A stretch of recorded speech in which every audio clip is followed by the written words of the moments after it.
भगवान बहुत कलाकार हैं। बांके बिहारिया ऐसे मुंह बना करके बैठ गए। रुक्मणी जी ने पूछा क्या हुआ, क्यों ऐसे बैठे हो मुंह लटका के? बोले कुछ नहीं, छोड़ो। बोले नहीं, क्यों छोड़े बताइए। तो भगवान ने कहा राजपुत्री सीता भूपई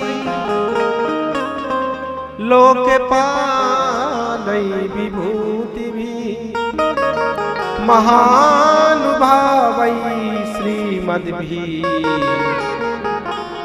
रूपोदार्य बलोजुतई।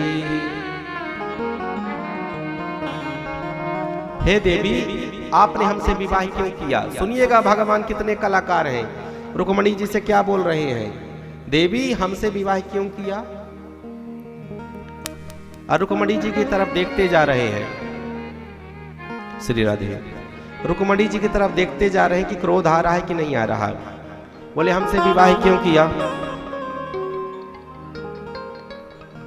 अगर आपने विवाह हमसे इसलिए किया है कि हम जो है बहुत सुंदर हैं, तो हम तो काले कलूटे हैं, हम तो सुंदर है ही नहीं, इंजन है ना वैसे ही हैं हम, तो फिर क्यों विवाह किया? वाई?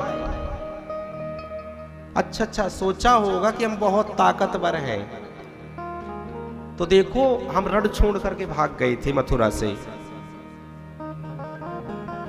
हम डर के मारे हम समुद्र में छुपे बैठे हैं, इसमें भी हमारा कोई वो नहीं है, हम डरपोक हैं। अच्छा आप सोच रही होंगी कि हमारा गुणगान बड़े बड़े सब लोग करते हैं, राधे राधे बोलते हैं, कृष्णा कृष्णा बोलते हैं, तो जिनके पास खाने पीने का नहीं होता ना, कुछ फक्कड़ बाबा होते हैं, वो हमारा नाम लेते हैं देवी।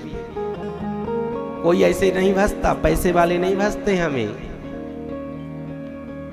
बोले देवी न तो हमारे माता का पता न पिता का पता, कोई कहता है देवी की नंदन है, कोई कहता है यशोदा नंदन है, फिर भी हमसे तुमने विवाह कर लिया।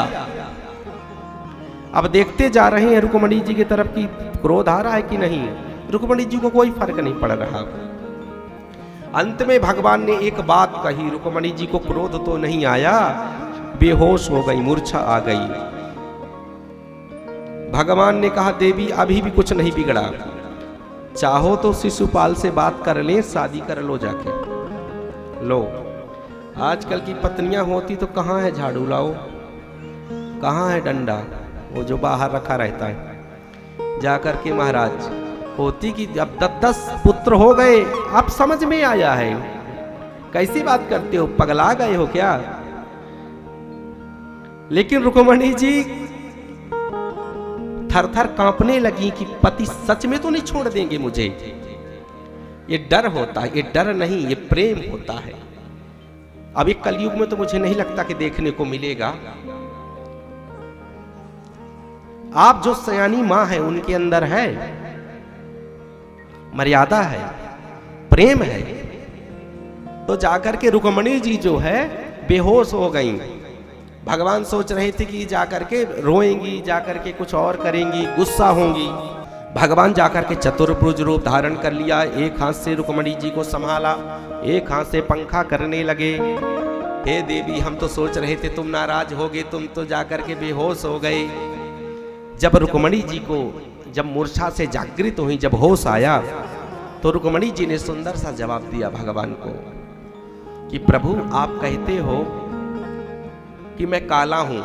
सुनिए रुक्मणी जी ने भगवान से क्या कहा कि आप कहते हो मैं काला हूं, तो प्रभु काले होकर के दुनिया को दीवाना कर दिए, अगर कहीं गोरे होते तो क्या होता? आपके प्रश्न का उत्तर नंबर 1। दूसरा, आप कहते हो मैं छुप करके समुद्र में रहता हूं, तो हे प्रभु, हे बांके बिहारी,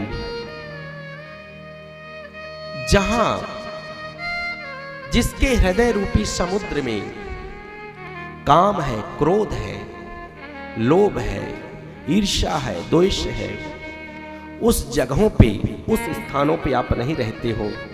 आपका स्थान तो स्तब्धता का स्थान है, आपका स्थान तो शांति का स्थान है।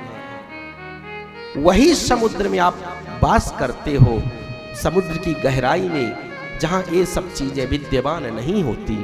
जब ये चीजें नहीं होती इसलिए आप समुद्र में रहते हो, क्योंकि ईर्ष्या दोष आपको, अहंकार पसंद नहीं है। और आपने कहा कि हमारा गुणगान जो है फक्कड़ करते हैं, जिनके पास कुछ नहीं होता है। तो प्रभु सबसे बड़ा दुनिया का धन है, वो है कृष्ण नाम का धन, वो राम नाम का धन। इससे बड़ा धन दुनिया में कुछ हो ही नहीं सकता। ये धन सबसे बड़ा धन है।